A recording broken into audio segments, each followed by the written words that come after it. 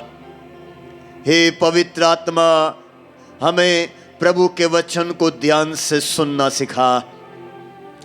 हमारी सहायता कर और हमारे बीच में महान महान कार्य कर, क्योंकि तू असंभव को संभव बनाने वाला आत्मा है। अंधों को आंखें देने वाला, गूंगों को वाणी देने वाला, मुर्दों को जिलाने वाला आत्मा है। हाँ पवित्र आत्मा, तो हमारे बीच में महान महान कार्य कर।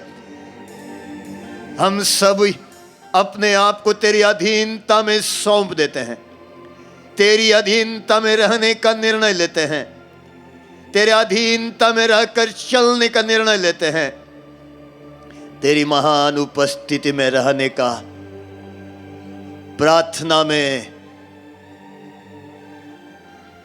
प्रेम में, विश्वास में, शांति में, मेल मिलाप में रहने का निर्णय लेते हैं। हमें संचालित कर।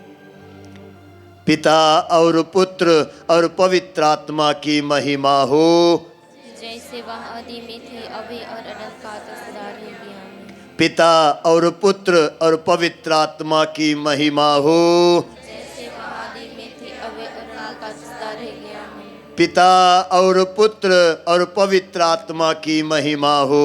जैसे वह आदि में थी अभी और अनंत काल तक सदा रहेगी। आमीन। Hallelujah, hallelujah, hallelujah. हालेलुया। सब एक के साथ बोलेंगे हल्लेलुया, और ऊंचा आवाज करेंगे हल्लेलुया, हल्लेलुया। सब लोगों को जय यीशु की। हम देख रहे हैं जो प्रभु का वचन, जो हमारा विषय है, पुत्र तुम्हें स्वतंत्र करेगा और सचमुच तुम स्वतंत्र हो जाओगे। Hallelujah, hallelujah. वह पुत्र जब हमको स्वतंत्र कर देगा तो हम सचमुच स्वतंत्र हो जाएंगे। और प्रभु ने और वह पुत्र ने हमको स्वतंत्र कर दिया है, उसको अनुभव करने की ज़रूरत है। और यह 3 दिन उसी के लिए है ताकि हम उस स्वतंत्रता को अनुभव कर सके। Hallelujah, hallelujah. जब हम आज शुरुआत कर रहे हैं तो हम प्रभु के उत्पत्ति में जाएंगे। जब प्रभु शुरुआत करता है, सबसे पहले हम देखते हैं, अगर हम प्रभु का पहला वचन सुनते हैं, उसमें लिखा है कि प्रभु का आत्मा अथाह सागर पर विचरता था। Hallelujah, hallelujah. ये प्रभु के उत्पत्ति ग्रंथ का सबसे पहला वचन है कि उसका आत्मा अथाह सागर पर मररा रहा था। और आज वही स्थिति है। वह अथाह सागर हम सब का पापमय जीवन है, और इस पापमय जीवन पर प्रभु का आत्मा आज भी मररा रहा है, ताकि इस अंधकार भरे इस सागर में प्रभु का दिव्य ज्योति जो है प्रज्वलित हो जाए और सभी लोग ज्योतिर्मय हो जाए। Hallelujah, hallelujah, hallelujah. तो जब प्रभु ने इस दुनिया का आरंभ किया उसी आत्मा के द्वारा, तो जब हम पढ़ेंगे, पहला दिन बीता, दूसरा दिन बीता, तीसरा दिन जब उसने बनाया, उसने कहा बहुत अच्छा लगा, और सब कुछ बनाते गया और उसको अच्छा लगा। हालेलुया। आज हम देख रहे हैं यहाँ पर आप लोगों की उपस्थिति, यहाँ पर जो कार्यक्रम की जो योजना बनाई गई है, जो तैयारियाँ की गई है, बहुत ही अच्छा है। हालेलुया। आप लोग जो यहाँ पे एकत्रित हैं, बहुत ही मुस्कुराते हुए चेहरे के साथ आए हैं। हमने शुरू से देखा सभी लोग झूमते हुए, ताली बजाते हुए प्रभु का वचन का स्वागत किया, प्रभु को अपने हृदय में स्वागत किया। बहुत अच्छा लगा। हालेलुया। हम जानते हैं जब हम स्तोत्र ग्रंथ पढ़ते हैं, जो कि वह भजन है, पूरा स्तोत्र ग्रंथ भजन ही है, उसमें स्तोत्र 84 में बहुत ही अच्छे तरीके से यह प्रभु के मंदिर का जिक्र किया गया, जो कि बहुत अच्छा है। लिखा है, प्रभु विश्वमंडल का ईश्वर, कितना रमणीय है तेरा मंदिर। प्रभु का प्रांगण देखने के लिए मेरी आत्मा तरसती रहती है। मैं उल्लसित होकर तन मन के साथ जीवन ईश्वर का स्तुति गान करना चाहता हूँ। हालेलुया। ये प्रभु का वचन आज हमारे बीच में प्रकट है। यह जो है मंदिर, जहाँ पर प्रभु है वहाँ प्रभु का मंदिर है। और आज यह मंदिर बहुत ही सुशोभित है, बहुत ही सुंदर लग रहा है, बहुत ही रमणीय है। फादर जी ने प्रार्थना के दौरान ही कहा, 1000 दिन कहीं और रहने की अपेक्षा तेरे प्रांगण में बिता लेना अच्छा है। दुष्टों के शिविर में रहने की अपेक्षा तेरे मंदिर के सीढ़ी पर खड़ा रहना अच्छा है। और वह जो प्रभु का वचन है स्तोत्र 84 में ही है। आइए हम सभी लोग उस स्तोत्र 84 को गाएंगे।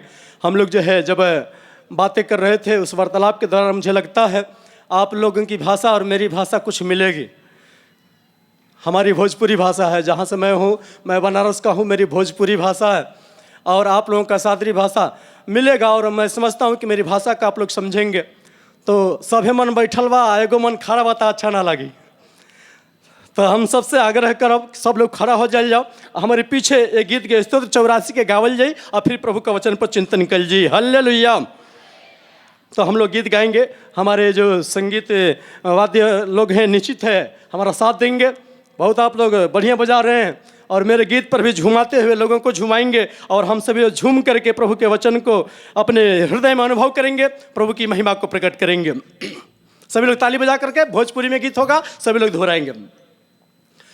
तोहर मंदिर बड़ा मनोहारी, जहाँ हम शरण पा गए, सेवा हम करे आ गए। हो तोहर मंदिर बड़ा मनोहारी, जहाँ हम शरण पा गए, सेवा हम करे आ गए। हो तोहर मंदिर बड़ा मनोहारी, जहाँ हम शरण पा गए, सेवा हम करे आ गए। हो तोहर मंदिर बड़ा मनोहारी, जहाँ हम शरण पा गए, सेवा हम करे आ गए। प्रभु अति सुंदर बा प्रांगण तिहारा, प्रभु अति सुंदर बा प्रांगण तिहारा। आज देखे खातिर हिया, आज देखे खातिर हिया, तरसे हमारा हो तरसे हमारा। आज देखे खातिर हिया, आज देखे खातिर हिया, तरसे हमारा हो तरसे हमारा। लेके तन मन में उल्लास भजन गवली, लेके तन मन में उल्लास भजन गवली, जहाँ हम शरण पा गए, सेवा हम करे आ गए। हो तोहर मंदिर बड़ा मनोहारी, जहाँ हम शरण पा गए, सेवा हम करे आ गए। प्रभु के वचन में हम पढ़ते हैं, प्रभु तेरा मंदिर कितना रमणीय है, तेरे प्रांगण में बिता लेना अच्छा है। आगे हम जब वचन में पढ़ेंगे, लिखा है कि प्रभु के मंदिर में सबको बसेरा मिलता है। अबाबिल और गौरैया दो चिड़ियों का नाम दिया है। अबाबिल एक ऐसी चिड़िया है जो कि हाथी को अपने पंजे में लेकर उड़ सकता है, वह चिड़िया। और जो गौरैया है जो कि हम लोग के घरों में छोटे छोटे फुदकती हुई चिड़िया दिखती है, और दोनों को बसेरा मिलता है। आज वही भाव है, यहाँ पर बड़ा छोटा सब लोग एक साथ बैठे हुए हैं, उस भाव को हम लोग कड़ियों में गाएंगे। कर ले बसेरा जहाँ छोटके चिड़ैया, कर ले बसेरा जहाँ छोटके चिड़ैया। अब्बा बिल का छोटा बच्चा, अब्बा बिल का छोटा बच्चा, संग में गौरैया हो संग में गौरैया। अब्बा बिल का छोटा बच्चा, अब्बा बिल का छोटा बच्चा, संग में गौरैया हो संग में गौरैया। वेदी सुघर ऐसन कतहू न पवली, वेदी सुघर ऐसन कतहू न पवली, जहाँ हम शरण पा गए, सेवा हम करे आ गए। हो तोहर मंदिर बड़ा मनोहारी, जहाँ हम शरण पा गए, सेवा हम करे आ गए। हो तोहर मंदिर बड़ा मनोहारी, जहाँ हम शरण पा गए, सेवा हम करे आ गए। प्रभु के वचन में हमने सुना, बजाते रहेंगे, बजाते साज बजता रहेगा। हमने देखा, फादर जी ने भी इसका जिक्र किया, 1000 दिन कहीं और रहने की अपेक्षा एक दिन तेरे प्रांगण में बिता लेना अच्छा है। दुष्टों के शिविर में रहने की अपेक्षा तेरे मंदिर की सीढ़ी पर खड़ा रहना अच्छा है। याद करेंगे, ये राजा दाऊद कहता है, उसको सब कुछ की प्राप्ति है, हर एक का सुख वैभव उसके साथ है, हर एक सुविधाएं उसके साथ है, लेकिन वह कहता है प्रभु के मंदिर के प्रांगण में बिताऊंगा तो अच्छा है। हम भी शायद कभी कभी यही सोचते हैं, हमारा सुख समृद्धि अच्छा है, लेकिन जब हम प्रभु के प्रांगण में आते हैं हमें भी यही लगता है मंदिर कितना अच्छा है, अच्छा होता मैं यहीं पर बिता लूं समय। और यही भाव आज हमारे बीच में प्रकट है, आइए हम उसको गाएंगे।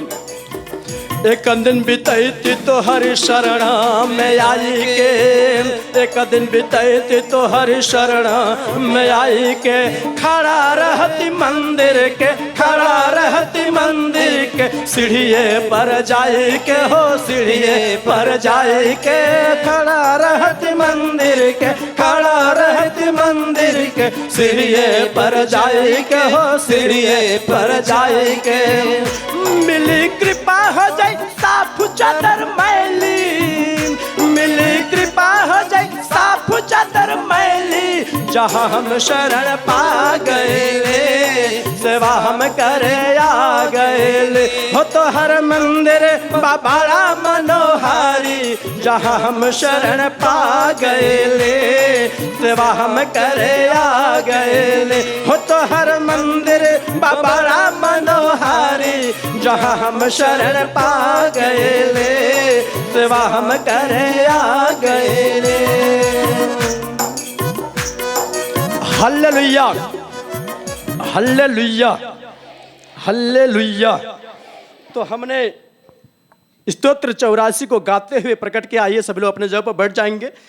बहुत सुंदर मंदिर है, बहुत ही सुंदर प्रांगण है और हम यहाँ पर बिताएंगे। आनंद आएगा, आनंद आएगा। और हम जानते हैं हम यहाँ पर क्यों आए हैं, क्योंकि हमको प्रभु प्यार करता है। Hallelujah, hallelujah, hallelujah. प्रभु हमको प्यार करता है, इसीलिए हम आए हैं। और जब उसने बनाया सब कुछ अच्छा लगा। जो अच्छा लगता है उसको हम प्यार करते हैं। प्रभु ने जब बनाया भी तो उसको अच्छा लगा, और वो इसलिए अच्छा लगा क्योंकि वो उसको प्यार करता था। हालेलुया। प्रभु ने हम सबको बनाया है। जितने लोग यहाँ पर उपस्थित हैं सब लोगों को प्रभु ने अपने हाथों से बनाया है। हालेलुया। तो हम भी कैसे हैं? हम कैसे हैं? अच्छे हैं। हम सभी लोग अच्छे हैं। और हम जानते हैं कि प्रभु हमारे अंदर निवास भी करता है। कुरिन्थियों की पत्री, पहली पत्री अध्याय 6 वाक्यांश 19 में बहुत स्पष्ट रूप से एक प्रश्न किया गया है। क्या आप नहीं जानते कि आपका शरीर ईश्वर का मंदिर है, आपका हृदय पवित्र आत्मा का मंदिर है, उसमें वह निवास करता है। Hallelujah, hallelujah. और जहाँ पर प्रभु निवास करता है वहाँ पर मात्र और मात्र सिर्फ पवित्रता होती है। हालेलुया। और इसीलिए यहाँ पर जो हमारा माहौल है, जो हमारा परिवेश है, जब स्वागत के दौरान जब माता जी ने जब अपनी बातों को प्रकट कर रहे थे, उन्होंने बोला, किसी फादर ने बोला, यह प्रार्थना का घर होगा। Hallelujah, hallelujah. और वह घर यह प्रांगण नहीं, यह जमीन नहीं, यह घर हमारा मंदिर है, हमारा हृदय है। यह हमारा प्रार्थना का घर है क्योंकि प्रभु यहाँ निवास करता है। यह प्रभु का मंदिर है। Hallelujah, hallelujah, hallelujah. अब हम देखेंगे जब प्रभु ने सब कुछ बनाया, सब कुछ अच्छा लगाया, और जब उसने हमको बनाया तो जब हम प्रभु के वचन पढ़ेंगे बहुत अच्छे तरीके से उसमें लिखा गया है कि उसने जो है मिट्टी लिया, उससे गढ़ा और उसके नथनों में प्राण वायु फूंक दिया और वह सजीव तत्व बन गया। हालेलुया। उससे पहले हम जब पढ़ेंगे लिखा गया है, उसने उसे ईश्वर का प्रतिरूप बनाया, उसे नर नारी के रूप में उसकी सृष्टि किया। हालेलुया। और ये दोनों वचन एक है, वह अलग अलग नहीं है। उसने उसे, मानव को, उसने उसे ईश्वर का प्रतिरूप बनाया, उसे नर और नारी के रूप में सृष्टि किया। तो ईश्वर क्या है? ईश्वर क्या है? अधिकतर सिर्फ हम लोग जो है ईश्वर को पिता बोलते हैं, माता नहीं बोलते हैं, माता नहीं बोलते हैं। लेकिन वह हमारा पिता भी है, माता भी है, क्योंकि उसने अपने प्रतिरूप में बनाया। उसी वचन के आगे वह कहता है कि नर नारी के रूप में बनाया। तो जब उसका रूप नर और नारी दोनों का है तो वह पिता और माता दोनों हुआ। Hallelujah, hallelujah, hallelujah. तो वह जो हमें बनाने वाला है वह पिता भी है, माता भी है, और उसने अपने रूप में बनाया है, हमें नर और नारी के रूप में बनाया है। और इस प्रकार से हम उस सृजन के, हम जानते हैं हम सभी लोग उस सृजन के एक कड़िया हैं। आज भी सृजन का कार्य को हम उस प्रभु के संगति में रह के पूरा कर रहे हैं। और जब उसने हमें बनाया है, अपने प्रतिरूप में बनाया है, तो वह क्या कहता है?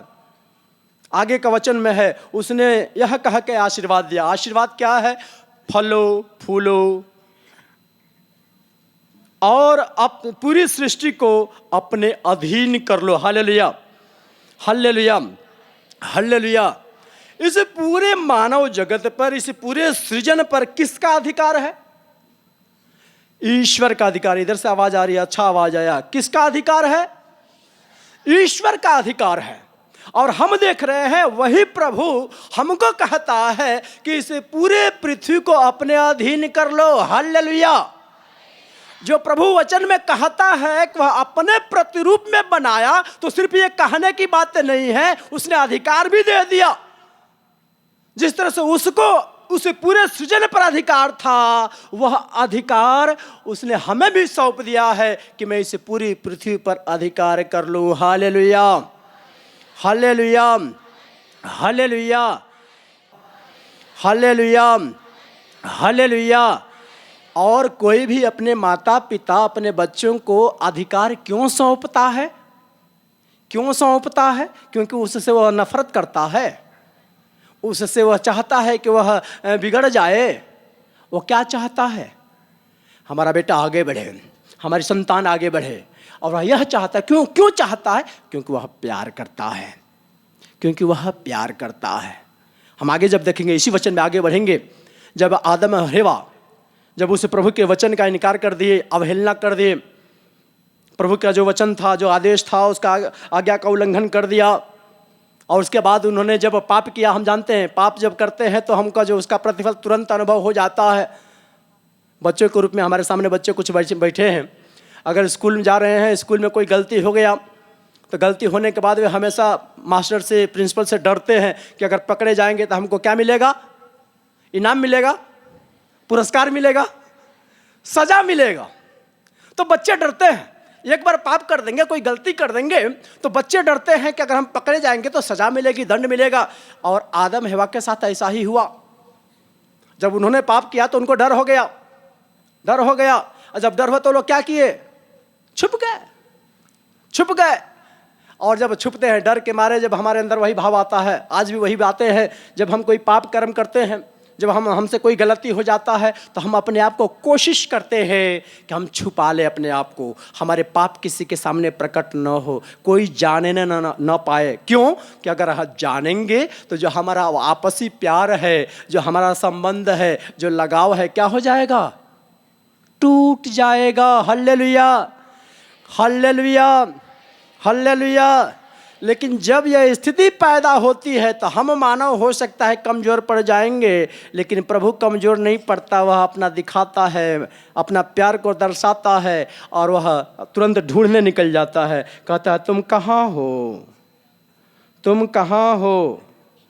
जब हम उत्पत्ति ग्रंथ का अध्याय 3 वाक्यांश 9 में पढ़ेंगे, लिखा है, प्रभु ईश्वर ने आदम से पुकार करके कहा, तुम कहाँ हो, तुम कहाँ हो। पाप करने के कारण छुप गया है। प्रभु की आज्ञा का उल्लंघन करके उसने पाप को जन्म दिया, मृत्यु को जन्म दिया।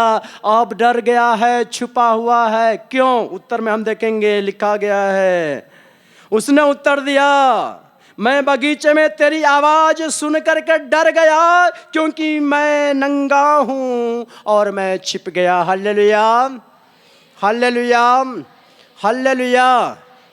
तो जब पाप करते हैं तो हमारी जो कमियां हैं, हमारी कमजोरियां हैं, प्रकट हो जाता है। पाप हमारे, जब प्रभु के वचन में पढ़ते हैं, पाप हमारे नंगेपन को प्रकट कर देता है। और हम उत्पत्ति की पुस्तक में हम अच्छी तरह से देख रहे हैं कि किस प्रकार से आदम ने उस नंगेपन को अनुभव किया। लेकिन प्रभु उसके पास पहुंचता है, प्रभु उसके पास पहुंचता है। और बहुत अच्छे तरीके से एक बात पर चिंतन करेंगे, गौर करेंगे। आदम बोलता है, मैंने बगीचे में तेरी आवाज़ सुनी, चलने की आवाज़ सुनी और मैं छुप गया। इसका मतलब प्रभु चलता था। जब अपने स्वरूप में बनाया, हम कभी कभी यही सोचते हैं कि प्रभु जैसे हमारे और आप जैसे नहीं है, लेकिन इसी बात को प्रकट करने के लिए उसने अपने इकलौते पुत्र को जन्म दे दिया। उसको हम बाद में आएंगे। लेकिन वह जो है चल रहा है, हम और आप जैसे चल रहा है। चलने की आवाज़ हम जानते हैं। कभी कभी हम चलने की आवाज़ से भी लोग पहचान जाते हैं कौन आ रहा है। स्कूल में जैसे हम लोग जब सेमिनरी में, जब मैं फादर बनने के लिए गया था, एक फादर के.वी. जॉर्ज थे, उनके चलने की आवाज़, जो उनके चलने का तरीका, जो आवाज़ निकलता है, एक बार जब चलते हैं कोई जूता से 2 बार आवाज़ निकल, टक टक टक टक टक करता, तो वह आवाज आते ही पता चल जाता है फादर आ रहा है। इसी प्रकार आदम को पता चला कि प्रभु आ रहा है, ईश्वर आ रहा है, डर गया, क्यों? गलती किया है। लेकिन प्रभु ने वहां पर सजा नहीं दिया, उसने प्यार प्रकट किया, उसने अपना प्यार प्रकट किया, उसे अपना लिया, उसे अपना लिया, उसे जो है कहता है आ जाओ आ जाओ मेरे पास आओ। और उस प्रकार इसके बाद हम जानते हैं, अगर उस पाप को लेकर के अगर हम उस चिंतन करेंगे तो निश्चित है हमारा कहीं भी अस्तित्व नहीं है। लेकिन प्रभु चाहता है कि हम सभी प्रजा उसके साथ जुड़े रहें। उस पिता के प्यार को, जो कि हम बार बार जो उड़ाऊ पुत्र बोलते हैं, खोया हुआ लड़का का वृत्तांत, लेकिन जब हम उसे नाटकीय रूप में और जब वार्तालाप के दौरान हम जब बातें करते हैं हम यही कहते हैं उड़ाऊ पुत्र का दृष्टांत। लेकिन हकीकत में वह उड़ाऊ पुत्र का दृष्टांत नहीं है, वह जो उड़ाऊ बाप का दृष्टांत है। क्योंकि वहाँ पर जो उड़ाने वाली बातें हैं पुत्र नहीं कर रहा है, बाप कर रहा है। कैसे? क्योंकि सबसे पहले तो अपना आधा हिस्सा उस बेटे को दे दिया, ले भाई जाओ तुम्हारा हिस्सा है ले जाओ। ले जा करके उसने तो ख़त्म कर दिया, वो तो उसका अपना हिस्सा था, ख़त्म कर दिया। जब दोबारा आता है फिर पिता यह नहीं कहता है चल चल तुम्हारा हिस्सा ख़त्म, जाओ यहाँ से, तुम्हारे से कोई मतलब नहीं है। उल्टे वह उसको ग्रहण करता है, स्वीकार करता है। बहुत अच्छे तरीके से उस बात का जिक्र करेंगे। तो जब बेटा चला जाता है, वह लिखा गया कि वह भोग विलास में अपना समय अपना पूरा धन बर्बाद कर दिया, समाप्त कर दिया। और भोग विलास कुछ भी हो सकता है। आज के परिवेश में हम जानते हैं हमारे बीच में बहुत सारे ऐसे भाई लोग होंगे जो इधर का मुख्य रूप से जो हड़िया है, जो महुआ का दारू है, उसका ज़्यादा सेवन करते होंगे। और सेवन करने के बाद घर में खूब जम करके जो है अपना लड़ाई झगड़ा शुरू होता होगा। ठीक प्रभु के प्रेम के विपरीत, जहाँ प्रेम करना चाहिए वहाँ पर हम झगड़ा शुरू करते हैं। हो सकता है हमारे बीच में कोई भाई लोग हों, कोई बहन भी हो सकता है ज़्यादा हड़िया लेकर के और घर में जो है तो हल्का चलता होगा। तो यहाँ पर हम देखेंगे वह बेटा, जो छोटा बेटा अपनी संपत्ति पूरा उड़ा चुका है, उसके बाद बहुत ही मुसीबत में पड़ जाता है, तकलीफ में पड़ जाता है। अब उसको जीना मुश्किल हो जाता है, वह भीख मांगने के कगार पर आ जाता है। कहा गया है कि उसको जो है सूअर चराने का एक जो है काम मिला। यह भी लिखा गया है कि वह सूअर की फलियों से वह पेट भरना चाहता था। Hallelujah hallelujah. भूख क्या न करा दे, ये जो पेट की भूख मानव को क्या न करा दे। वह जो छोटा बेटा जब उसको भूख लगी तो जो सूअर की जो भोजन था, जो फलिया, जो कूड़ा कचरा और जो खाने से जो बचता था सब उठा करके जो सूअर को फेंक दिया जाता था, उसमें से भी वो कुछ ढूंढ करके खाने की कोशिश करता है। और ये कोई नई बातें नहीं है। आज भी हमारे बीच में कुछ ऐसे लोग मिलेंगे जिनको खाने के लिए कुछ नहीं मिलता तो वो फेंके हुए कचड़े में से भी कुछ निकाल करके खाने की कोशिश करते हैं। आज भी हमारे बीच में ऐसा है। और वह बेटा ऐसा करने की कोशिश करता है और यह भी लिखा है उसको वो अभी मिल नहीं पाता था। और तब उसको याद आता है, क्या याद आता है? पिता का प्रेम। Hallelujah hallelujah. तब उसको याद आता है कि मेरे पिता के घर में नौकर लोग इससे अच्छा अच्छा खाते हैं, बढ़िया से रहते हैं, और मैं यहाँ पर भूखों मर रहा हूं। मैं उठ करके पिता के पास जाऊंगा, उठ करके पिता के पास जाऊंगा और उससे कहूंगा कि मैंने आपके विरुद्ध और स्वर्ग के विरुद्ध अपराध किया है, मुझे अपने घर में एक नौकर की तरह रख लीजिए। क्यों? क्योंकि उसको अब अधिकार नहीं है, वह अपना हिस्सा खत्म कर चुका है। अब वहाँ पर जाकर के वह अपना हक नहीं मांग सकता, तो वह बिल्कुल गिर करके विनम्र होकर के यही कहता है कि हमें अपने घर में एक नौकर की तरह रख लीजिए। चल उठता है, चल पड़ता है। और बहुत अच्छे तरीके से अब यहाँ पर पिता का प्रेम दर्शाया गया है। पिता दूर से ही अपने बेटे को पहचान गया, वह दौड़ते हुए गया, अपने बाहों को फैला करके उसे गले से लगा लिया। हालेलुया। वह उसको चुम्बन किया। हालेलुया। और उसके बाद जो आगे है हम बात करेंगे। अब हम देखेंगे, चिंतन करेंगे। वह बेटा सामान लेकर के गया, हिस्सा लेके गया, बहुत दिनों तक आनंद मनाया। कब तक वो जिया पता नहीं, कोई समय नहीं दिया गया है, लेकिन निश्चित है वह बहुत लंबा समय रहा होगा। और अब वो कैसे रहा है? वह खाने के लिए मर रहा है। शरीर भी बिल्कुल कैसा मैला कुचैला, बाल कटा नहीं होगा, शरीर पूरा कैसा रहा होगा कुछ नहीं पता। लेकिन पिता दूर से ही पहचान जाता है कि यह मेरा बेटा है। जिस समय वह बेटा गया होगा बहुत ही मौज मस्ती के साथ, पूरा हैट कैट में गया होगा, वीआईपी बनकर गया होगा, इठलाते हुए गया होगा सामान लेकर के कि चलो मेरे पास आज धन दौलत है, मौज मस्ती करूंगा, आनंद के साथ गया। लेकिन जब लौटा वह बिल्कुल दीनहीन भिखारी बन करके लौट रहा है। और वह दूर से बाप पहचान जाता है कि यह मेरा पिता है, मेरा बेटा है, मेरा बेटा आ रहा है। दौड़ के जाके गले लगाता है। वह नहीं सोचता है कि मैला है, कुचैला है, कैसा है, इस बात का चिंतन नहीं करता, इस बात का फिक्र नहीं करता, वह गले लगा लेता है। Hallelujah, hallelujah. और आज वह पिता यही करने जा रहा है। आज वह पिता वही करने जा रहा है। हम सबको गले से लगाने जा रहा है। हम सबको अपने बाहों को फैला करके अपने बाहों में समेटने जा रहा है। यह वही पिता है जिसकी तुलना एक मुर्गी की तरह किया गया कि वह मुर्गी अपने चूजों को अपने पंखों में छुपा लेती है ताकि बाज और दूसरे चिड़िया इस पर हमला ना करे और मेरी बच्चा जो चूजा है सुरक्षित रहे। आज हम उस प्रभु के लिए चूजे हैं। प्रभु हमको बचाना चाहता है, हमको सुरक्षित करना चाहता है और वह अपना पंख फैला रखा है और आप उनके पंख के साये में हैं, उनके जो हाथों के फैलाए हुए हाथों के बीच में आए हुए हैं और आप सभी लोग सुरक्षित हैं। Hallelujah, hallelujah, hallelujah. तो जब हम प्रभु के इस वचन पर चिंतन कर रहे हैं और हम जब यहाँ पर आए हुए हैं, हम इस बात पर चिंतन करेंगे। जब हम नबी होशेया के ग्रंथ पढ़ते हैं, ईश्वर का अडिग प्रेम का जिक्र किया गया है। अध्याय 11 वाक्यांश 1 से हम शुरू करेंगे। बहुत अच्छे तरीके से इस वचन का जिक्र किया गया है।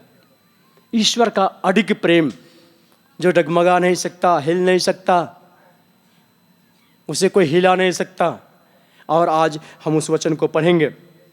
इस्राएल जब बालक था तो मैं उसे प्यार करता था। Hallelujah, hallelujah. और मैंने मिस्र से अपने पुत्र को बुलाया। मैं उन लोगों को जितना अधिक बुलाता था वे मुझसे उतना ही अधिक दूर होते जाते थे। वे बाल देवताओं की बलि चढ़ाते और अपने मूर्तियों के सामने धूप जलाते थे। मैंने एफ्राइम को चलना सिखाया, मैंने उसे गोद में उठाया करता था, किंतु वह नहीं समझे कि मैं उनकी देख रेख करता था। मैं उन्हें दया तथा प्रेम की बागडोर में टहलाता था। जिस तरह कोई बच्चे को उठाकर गले लगाता है उसी तरह मैं भी उनके साथ व्यवहार करता था। मैं झुककर उसे भोजन दिया करता था। Hallelujah, hallelujah, hallelujah. यह है ईश्वर का प्रेम, यह है ईश्वर का प्रेम। इस्राएलियों का जिक्र किया गया है और हम जानते हैं इस्राएली जो कि मिस्र देश में गुलाम थी, मिस्र देश में गुलाम थी और वहां से प्रभु ने अपने उस प्रजा को, इस्राएली प्रजा को, चुनी हुई प्रजा को बाहर लाता है, गुलामी से छुटकारा दे करके लाता है और उसे एक ऐसा देश ले जाता है जहां पर सियोन का जिक्र किया गया है। वह देश जहां पर मधु और दूध की नदियां बहेंगी। Hallelujah, hallelujah. यहाँ पर ज़्यादा माता लोग दिख रही हैं। जब माता लोग अपने जब छोटे नन्हे मुन्ने बच्चे आते हैं उसे किस चीज़ की ज़रूरत होती है? दूध की। अगर बच्चे को दूध न दिया जाएगा तो क्या हो जाएगा? कमज़ोर हो जाएगा। अगर उसको दूध नहीं दिया जाएगा तो वह इस दुनिया में नहीं रह पाएगा। तो इसलिए उस बच्चे को तंदुरुस्त रहने के लिए, स्वस्थ रहने के लिए माँ दूध पिलाती है, अपना खून पिलाती है। और प्रभु अपनी प्रजा को वहाँ ले जा रहा है जहाँ पर दूध की नदी बहती है और जो मधु की नदी जो शहद है। हम जानते हैं शहद एक तरह से दवा है और पौष्टिक है और इसीलिए जब छोटा बच्चा बीमार पड़ता है तो लोग उसे शहद चटाते हैं। शहद के द्वारा जो उसके अंदर के जो कमियां हैं, कमजोरियां हैं, जो बीमारी है वह दूर होता है, बच्चा स्वस्थ रहता है। Hallelujah, hallelujah. तो जब प्रभु वापस लाता है उस देश में जहाँ पर मधु और दूध की नदियाँ बह रही हैं, अर्थात वह अपनी प्रजा को तंदुरुस्त बनाना चाहता है, स्वस्थ बनाना चाहता है। Hallelujah, hallelujah, hallelujah. अब इसके बाद यहाँ पर जब कहा गया है, बहुत अच्छे तरीके से इस बात का जिक्र किया गया है कि जब वह गुलाम था वहाँ से जब उसको छुड़ा करके लाया जा रहा था तो हम देखते हैं जब मूसा जब सिनाई पर्वत पर प्रभु के पास गया बातें करने के लिए, जब लंबा समय बीत गया तो लोगों ने कहा चलो हम अपने लिए एक देवता बनाएंगे। सभी लोग अपना अपना जो है गहना निकाल करके उन्होंने एक सोने का बछड़ा बनाया, उसकी आराधना पूजा पाठ करना शुरू कर दिया, उसकी आराधना पूजा पाठ करना शुरू कर दिया। लेकिन प्रभु जब देखता है ये सब, मूसा आता है प्रभु के पास से आता है, मूसा चिढ़ जाता है, मैं इन्हीं लोगों के लिए मैं अगुवाई करते हुए लेके आ रहा हूँ, चुनौती लेके आ रहा हूँ, लोग पीछा कर रहे हैं, फिरौन की सेना पीछा कर रही है और ये लोग मनमानी कर रहे हैं, मनमानी कर रहे हैं। वह यहाँ तक कि कहता है कि प्रभु इनको भस्म कर दीजिए, ये लोग सुधरने वाले नहीं है। लेकिन प्रभु कहता है नहीं नहीं, चलो मैं इसकी देखभाल करूँगा। समय आने के बाद फिर मूसा उनका मध्यस्थ भी बनता है, चलो इनको तू छुड़ा के लाया है तो इनको सुधार। और प्रभु अपना प्रेम प्रकट करता है, अपना प्रेम प्रकट करता है, उन्हें बचाए रखता है, उन्हें सुरक्षित रखता है। थोड़ा सा और चिंतन करेंगे, बड़ा गहरा रहस्य है इसमें। जब उसी मिस्र देश में अकाल पड़ा, जब अकाल पड़ा तो वहाँ का नियोजन करने के लिए, वहाँ का कार्य का देखभाल करने के लिए, उस दुर्दिन स्थिति में, अकाल की उस स्थिति में लोगों के लिए सुख सुविधा का प्रबंध करने के लिए कौन था? यूसुफ। इस्राएल, याकूब को ही इस्राएल बोला जाता है, इस्राएल का बेटा जोसेफ, जो कि वहाँ पर बेचा गया था वह अपने भाइयों के द्वारा, उनके भाइयों ने ही उन्हें बेच दिया था। वो जो है मिस्र देश में पहुँच गया और समय आने पर वही वहाँ का जो है शासक बन जाता है, क्योंकि प्रभु ने योजना बनाई। वह जो है राजा के सपनों का जवाब दिया, राजा बड़ा प्रसन्न हुआ, उसको जो है दे देता है कार्यभार कि तुम ही संभालो। समय आने पर वह यूसुफ सबकी देखभाल करता है। और इस्राएली प्रजा मिस्र में गुलाम बनी कैसे? उसको गुलाम बना करके ले नहीं गया था, उसे गुलाम बनाकर ले नहीं जाया गया था। वह यूसुफ स्वयं अपने पिताजी के साथ, अपने सभी भाइयों के साथ, उनके सभी बच्चों के साथ मिस्र देश में जगह दिया, आओ तुम लोग यहीं पर रहो, निवास करो, मैं सबके लिए प्रबंध कर दूंगा, मैं सबके लिए प्रबंध कर दूंगा। बड़े ही आनंद के साथ, बड़ी खुशी उमंग के साथ इस्राएली प्रजाओं से मिस्र देश में रहने लगा। खुशहाल था, आनंदित था, प्रभु का सानिध्य उनके ऊपर था, प्रभु का अनुग्रह उनके ऊपर बना हुआ था। समयांतराल जो मिस्र का राजा, जो फिरौन, उसने अनुभव किया कि ये लोग तो संख्या में बढ़ते जा रहे हैं।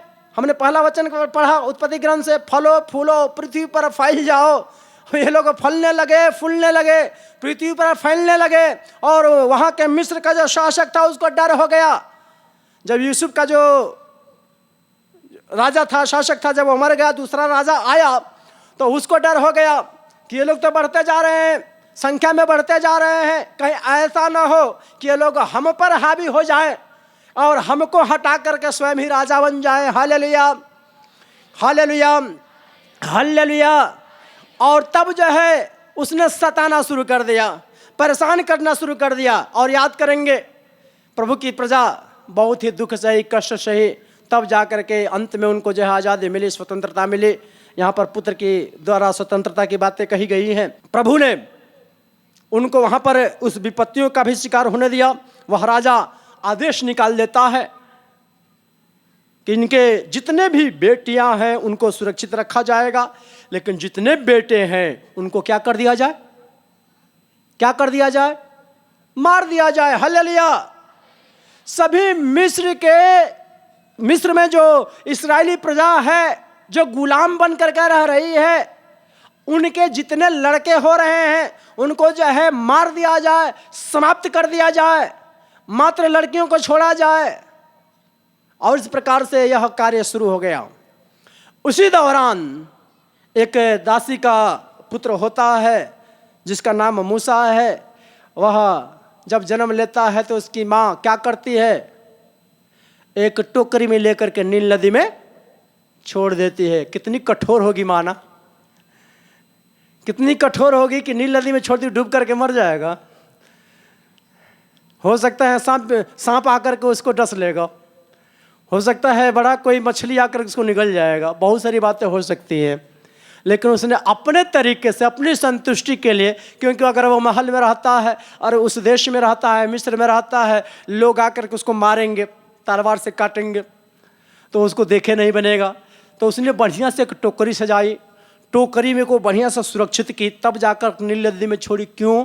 क्योंकि यह सोच करके कि क्या पता यह बहते बहते अगर किसी की नज़र में पड़ जाएगा तो दूसरे लोग उसको उठा लेंगे और उसका कम से कम पालन पोषण करेंगे, वो जिंदा रहेगा। Hallelujah, hallelujah, hallelujah. और होता यही है, छोड़ा गया और उसके बाद से फिर उसी राजा की बेटी के द्वारा उसको लाया भी गया, राजमहल में लाया गया। बहुत आश्चर्य, बहुत ही एक योजना के तरीके से वह दास का बेटा उस मिस्र के राजभवन में किस रूप में रहा? दास के रूप में रहा। किस रूप में रहा? एक राजकुमार के रूप में रहा। Hallelujah, hallelujah. और उसको जो है बोतल का दूध नहीं पिलाया गया, पैकेट का दूध नहीं पिलाया गया, वह अपनी माँ का ही दूध पिया। हल्लेलुया। प्रभु की ये योजना रही। उस बेटी ने भी एक माँ की तलाश करने लगी कि एक माँ चाहिए जो इस बच्चे को दूध पिला सके, और वही माँ कहती है कि आप चिंता ना करें, मैं इस बेटे का देखभाल करूंगी। हल्लेलुया। और इस प्रकार से यह प्रभु का प्रेम वहाँ पर प्रकट हो जाता है। फिर जो मैंने पहले ही बोला, वह हमारा जो ईश्वर है वह पिता भी है और माता भी है। वहाँ पर स्वयं अपनी माता ईश्वर का रूप बन करके फिर से उसकी देखभाल करती है, दूध पिलाती है, उसको पालती है, पोसती है, बड़ा होता है, बड़ा होता है। बहुत सी योजनाओं के बाद जब अंत समय में जब वह इस्राएली प्रजा वहाँ पर मुसीबतों का, संकटों का सामना करने लगी, तो उसी मूसा के द्वारा फिर से एक नई योजना हुआ। हम जानते हैं वह कितने साल तक राज दरबार में रहा? कितने साल तक राज दरबार में रहा? 40 साल तक। एक और प्रश्न मैं करना चाहूंगा, मूसा कितने साल तक जीवित था? 120 साल। इधर से भी आवाज आए, इधर से भी आवाज आए। एक बार जोरदार ताली बजाएंगे। Hallelujah, hallelujah. तो मूसा 120 साल जीवित रहा, उसमें 40 साल वह राज दरबार में रहा। और जब वह उसने देखा कि किस प्रकार से मिस्री लोग इस्राएली प्रजा को मार रहे हैं, प्रताड़ित कर रहे हैं, तो उसको सहन नहीं हुआ। उसने एक मिस्री को मारा, बालू में गाड़ दिया। फिर उसको डर हो गया कि अगर मैं पकड़ा जाऊंगा तो लोग मुझे मारेंगे। भाग गया, भाग करके मिद्यान देश चला गया। वहां पर वह कितना साल रहा? कितना साल रहा? 40 साल। तो 40 साल दरबार में, 40 साल फिर मिद्यान देश में अपने ससुर के घर, वहाँ पर शादी हुई, भाग कर गया, वहाँ शादी भी कर लिया। उनके जहाँ जो भेड़ का जो एक बड़ा भेड़ का झुंड वाला जो मालिक था, उसका झुंड, वो भेड़ चढ़ाने लगा, उन्हीं की लड़कियों से प्यार हो गया, शादी कर लिया। 40 साल तक वहाँ रहा। 40 साल के बाद पुनः से झाड़ी में प्रभु का प्रेम प्रकट हो गया। Hallelujah, hallelujah. तो प्रभु का प्रेम ये नहीं है कि सिर्फ आनंद में, खुशी में, उमंग में ही प्रकट होता है। बड़ा दुख झेलना पड़ता है प्रभु के प्रेम में। अब हम देखेंगे वह झाड़ी में प्रभु के प्रेम का अनुभव करता है। वह बिल्कुल सामान्य जीवन जीना शुरू कर चुका है। वह भूल चुका है अपने मिस्र देश को, वह भाग करके आया, इस बात को भी भूल चुका है। अब वह परिवार में जी रहा है, और तभी जो है उसको पुनः से एक नया मिशन मिलता है, प्रभु का प्रेम का मिशन, और वह उसे झाड़ी में अनुभव करता है। वह जाता है, उसके बाद प्रभु कहता है तुम अपना जूता निकाल दो, क्योंकि जिस जगह पर तुम आ रहे हो यह भूमि क्या है? पवित्र है, क्योंकि ईश्वर क्या है? पवित्र है। प्रभु का वचन कहता है तुम पवित्र बनो जैसा मेरा स्वर्गीय पिता। Hallelujah, hallelujah, hallelujah. अब वहाँ पर पवित्र ईश्वर का वह दर्शन करता है, पुनः से प्रभु का उसको मिशन प्राप्त होता है। उसे कहा जाता है जाओ वापस मिस्र देश, वहां से हमारी प्रजा को छुड़ा करके लेके आओ, मैं तुम्हारा साथ दूंगा। मूसा कहता मैं नहीं जाऊंगा, मैं वहां पर लोगों को मार के आया हूं, मुझे पकड़ लेंगे, मारेंगे, मुझे जो है सता देंगे, हो सकता है मुझे भी फांसी चढ़ा देंगे, मैं नहीं जाऊंगा वहां। अरे जाओ, नहीं जाऊंगा, उसमें भी मैं बोल नहीं पाता हूं, तुतलाता हूं, परेशानी हो जाएगी, क्या मैं बोलूंगा जाकर के? तुम नहीं बोलेगा, मैं बोलूंगा, तू जा। Hallelujah, hallelujah. अंत में प्रभु के प्रेम में वो बंध जाता है, प्रभु के प्रेम को अनुभव करता है, वापस जाता है बड़ा हिम्मत के साथ। बड़े हिम्मत के साथ जहां से भाग करके आया है वहीं पर पहुंच जाता है और कहता है कि मेरी प्रजा को छोड़ो, मेरी प्रजा को छोड़ो, तुम मेरी प्रजा को सता रहे हो। एक बिल्कुल चुनौतीपूर्ण कार्य। किस प्रकार से वह राजा के सामने वार्तालाप करता है हम अच्छी तरह जानते हैं। वहाँ से लेकर के चलता है, किस तरह से चलना पड़ता है हम वो भी अच्छी तरह से जानते हैं। अब ये प्रभु का प्रेम वहाँ भी बहुत ही अनुभव करने की चीज़ें हैं। जब वहाँ से वह इस्राएली प्रजा मिस्र की गुलामी से छूट करके चलने लगा, वह कितनी भीड़ थी, कितनी भीड़ थी वह भीड़ लाखों में थी। हालेलुया। वह हजार में नहीं था, सैकड़ा हजार में नहीं था, वह भीड़ लाखों में था। वह लाखों में भीड़ जो थी उसी मूसा की अगुवाई में निकल पड़ा। कितने साल तक यात्रा किया? 40 साल तक। Hallelujah, hallelujah. हम भी उसी तरह यात्रा में हैं, हम भी उसी तरह यात्रा में हैं, क्योंकि ये हमारी यात्रा फिर पापों से होकर गुजर रहा है। अब हमारे बीच में और जो हमारे जीवन के सामने जो सागर है वह लाल सागर नहीं जिसे मिस्र इस्राएली प्रजा ने पार किया था, बल्कि हमारे सामने पापों का सागर पड़ा हुआ है। हमारे सामने पापों का सागर पड़ा हुआ है जिसको हमको पार करना है। और अगर हमें प्रभु का साथ नहीं मिला और अगर हमने प्रभु से हट करके जीना शुरू कर दिया तो हम जानते हैं सागर की कितनी गहराई है। सागर की कितनी गहराई है? वह अथाह है। हालेलुया। और उस अगर पाप के सागर में हम गिर जाएंगे तो हमें ऊपर आने का मौका भी कोई भी मछुआरा हमको बचाने नहीं जाएगा। Hallelujah, hallelujah. और अगर उस पाप के सागर में भी आगे बढ़ना है, उस पाप के सागर को पार करना है, तो हमें प्रभु के प्यार को अपनाना होगा, प्रभु के प्यार को अनुभव करना होगा। प्रभु ने सब कुछ दे रखा है, सब कुछ कर चुका है। प्रभु का प्रेम भी हमारे बीच में है। मैंने बोला प्रभु के वचन में जो मैं बोला कि वह हमारे हृदय में रहता है, तो जब हमारे हृदय में ही है तो सब कुछ हमारे साथ है।